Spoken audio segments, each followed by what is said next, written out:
And then this is where the controversy comes in. Future Rick, roll that intro. So in this episode, I'm gonna try 2 different things as an experiment, as I am still learning my YouTube routine and getting all my stuff down. So I'm gonna try my damn hardest to do a whole motovlog without having to edit for ums, ands, stuff like that, because I give myself the hardest time editing crap when I do that. So I'm gonna really try. And if you notice in my videos, there's a lot of jump cuts because I'm always cutting out the ums and the ahs and the stutters and whatnot. So I'll see if I can try to focus on my writing and my speaking all at once. And so far, I think I've gone a whole minute without it. That's pretty cool. So let's see how that goes. The other thing I'm gonna try is I brought my D750 Nikon camera today because I want to try to do some video stuff with it. It's not really known for doing video, but I think I can make it work because I want to film one-handed with that camera instead of using my GoPro without having to take that off my helmet and all that stuff. So let's see how that goes as well. But I wanted to talk about something that kind of crossed my mind, a little comparison, like a little shower thought that I had. Am I even going the right way? And it has to do with motovloggers. And it has to do with another connection that I'm sort of familiar with. Oh, look at all those wow, look at all these motorcycles.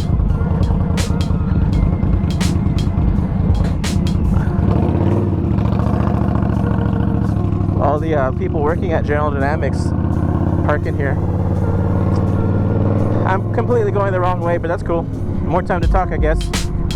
I have the microphone, and you will listen to every damn word I have to say. Well, I have a microphone, and you don't. So you will listen to every damn word I have to say! Anyway, when I was 18 or 19, I started like wanting to play music.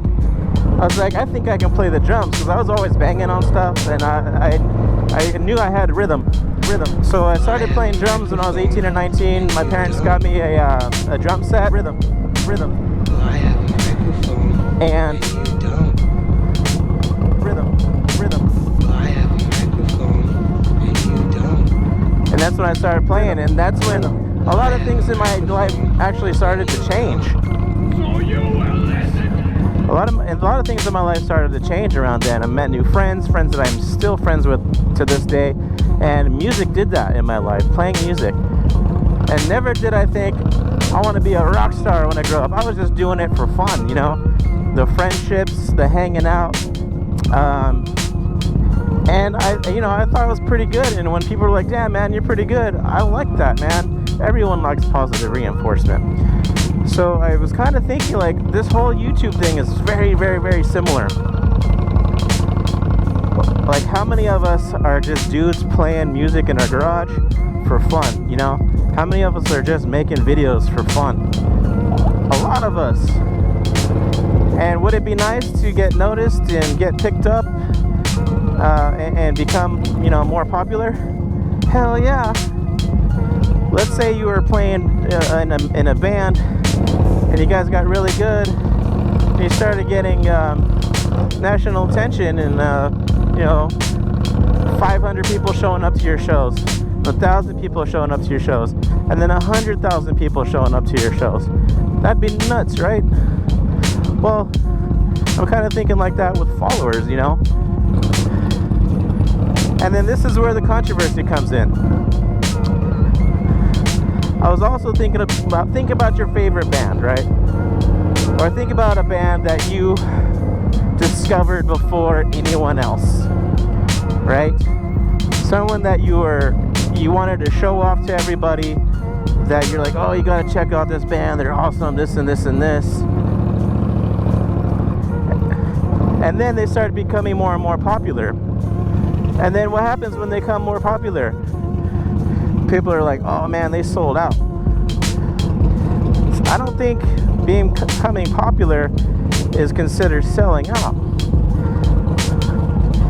And what other people call selling out is taking money to do what you're doing, to do what you're already doing, but maybe use their product or do things their way.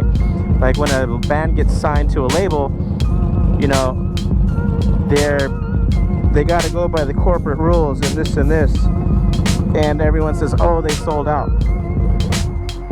So it's kind of like that in the motovlogger world, because I'm hearing it a lot with, you know, some of the bigger ones, like, oh man, I don't watch so and so anymore, they sold out, you know, it got too corporate.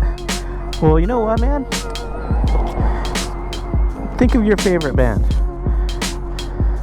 think of your favorite musician, and if you have their albums, freaking throw it in the garbage, burn it up, because every single one of those people that you're listening to has probably been sponsored in some way. Friggin', you like Santana? Well, guess what? He's sponsored by Paul Reed Smith Guitars. Friggin' Eddie Van Halen. All those people. Sponsored. You ever wonder why they always have the same equipment when they're playing? You ever see a band that's early on using certain things, and then all of a sudden their equipment's changed up and they use that forever? That's sponsorship, man. So let's say Vans, right? I'm wearing Vans right now, first thing I saw. So if they want to say, hey man, try these shoes on, wear them in your video, I'm like, fuck yeah, dude, I love Vans. But if like New Balance came to me and was like, hey, wear these in your video, I'm like, nah man, that's not me. So I kind of feel like that's what people are deciding on when they're doing, you're choosing who to work with when they're doing the motovlogging stuff.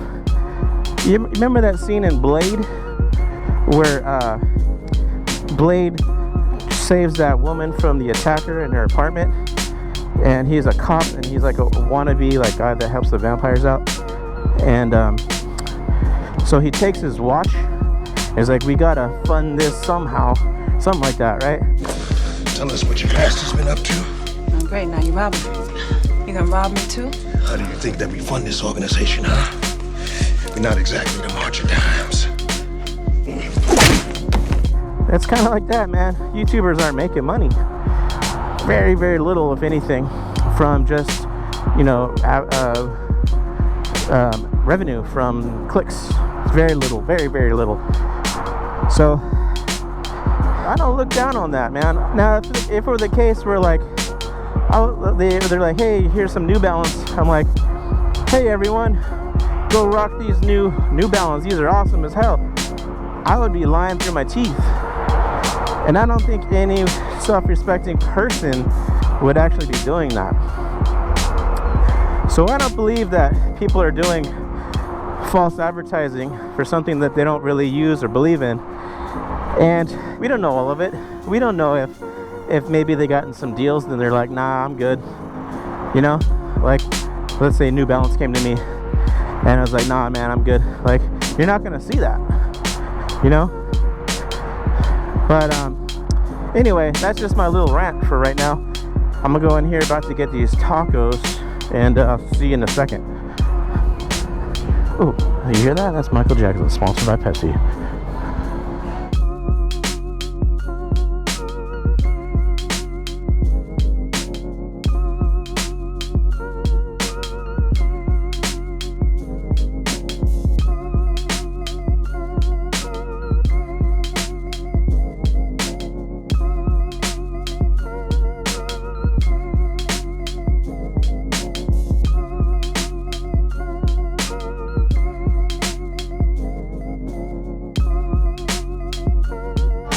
How you doing? Can I get a barrio taco, carne asada, and also the ceviche? And then, do you have orange soda? Okay. That's perfect. Do you guys mind being on YouTube? No? Okay. You might be on YouTube, is that cool? Oh wow, that was fast. Oh yeah, that is huge. That's good, thank you.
right.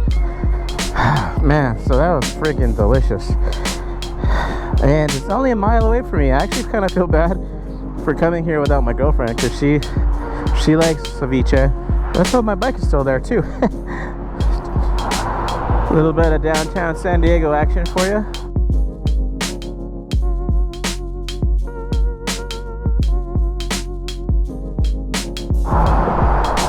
It's actually a nice breeze right here. Best breeze in town, right above the freeway. Oh yeah. So previously on Ricky Bob or Moto, I did that gas can thing, and I actually got my other one in and I put it on. So here it is.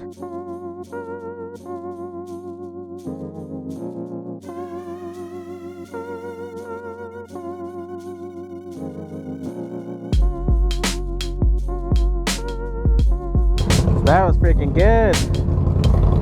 So I don't know who doesn't know what ceviche is. I always grew up around it, so I don't know if everybody knows what ceviche is, but it's basically shrimp, cilantro, onions, tomato. The shrimp is actually cooked in the acid of the lemon or lime. I think you can do it both ways, but I think it's mostly lime, and it's freaking delicious. And it usually comes on a tostada, which is like a giant circular chip. But they also put other chips in the bottom because those things are bound to break. So, and they packed it up really high too. It was a lot of food. It was actually quite a bit of food for 20-something bucks. But I'm surprised I ate it all. I was looking at it, I'm like, nah, there's no way I can finish that. But I did. I ate the whole thing. It was good.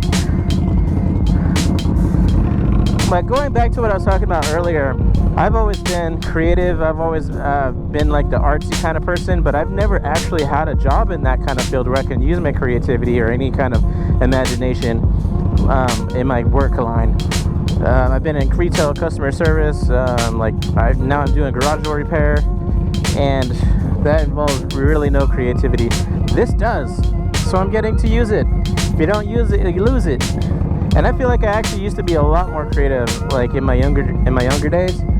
And I feel like if I had a YouTube channel, like in my teenage years, oh man, I would be having so much fun. Because we used to make videos with my friends. We used to make like little kung fu movies and shit. I wish I still had them. But I used to edit on like 2 VCRs. I think I had one with Jog Shuttle. If any of you like over 35 remember those little Jog Shuttles things. But yeah, I've done editing before on those. And to make to put music over something, I used to take the RCA cables, the left and the right, and I would put the vocal or the audio from the original into the left side, and I would put the music into the right side from a different source. So you know, that's the only way I could know how to do it, unless you had some sort of mixer. But I didn't have that kind of crap. I used to have really good times doing that kind of thing because I had a Sony Handycam, and I used to fuck around and do little camera tricks and stuff. And and I actually did want to be a movie director when I was in like junior high. I wanted to be a movie director, and I was actually I was taking video production classes. It was like a media class at my junior high. It was called KMMI at Montgomery Middle School, or Montgomery Junior High, and it was video production. We used to actually do the daily bulletins and stuff. I didn't like being in front of the camera, but I liked being behind the scenes, like doing the mixing and all that stuff. We used to do like a daily bulletin, and I think everyone did have to take turns, so sometimes I would be like the newscaster, and everyone would watch that during homeroom. But that was ages ago.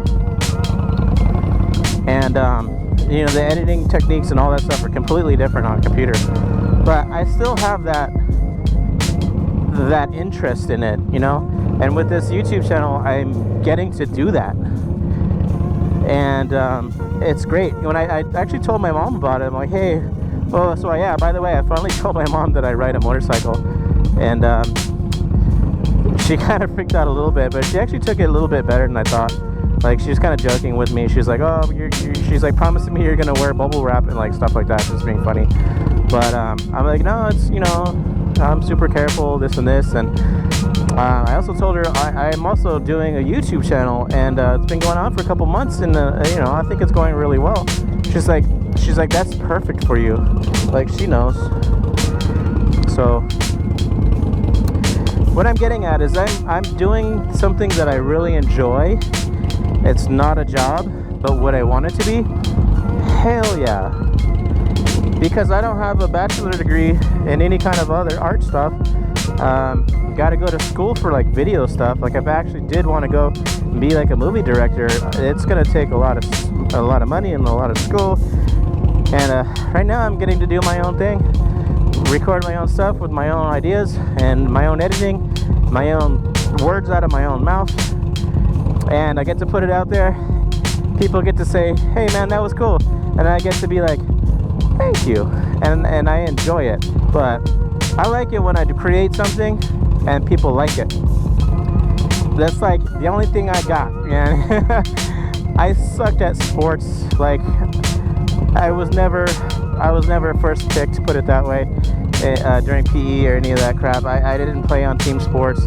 Well, I take that back. I did, but I sucked at everything. The only thing I was actually pretty good at was dodgeball. But anyway, sucked at sports, sucked at math, writing, all this shit. But I was always good at artsy fartsy kind of stuff. So that's just you know what I've gravitated towards. This, I'm not saying this YouTube channel is artsy fartsy in any way, but I'm creating and that fills a void. Like I mentioned in my other video, I always got to be doing something. I was playing drums for a little bit. I was doing graphic design for a little bit. I was doing photography, and then when COVID came around, I wasn't doing so much photography because it was, you know, at concerts, and concerts weren't happening. So then this happened. Now I'm doing a YouTube channel, and if someone were to come to me and be like, hey, Ricky Bobber, hey, we want to send you this and this, I'd be like, sure, but I'm gonna say exactly what I feel about it. If it sucks, it sucks. Anyway, I think I'm gonna wrap it up there. But hey, thanks for watching.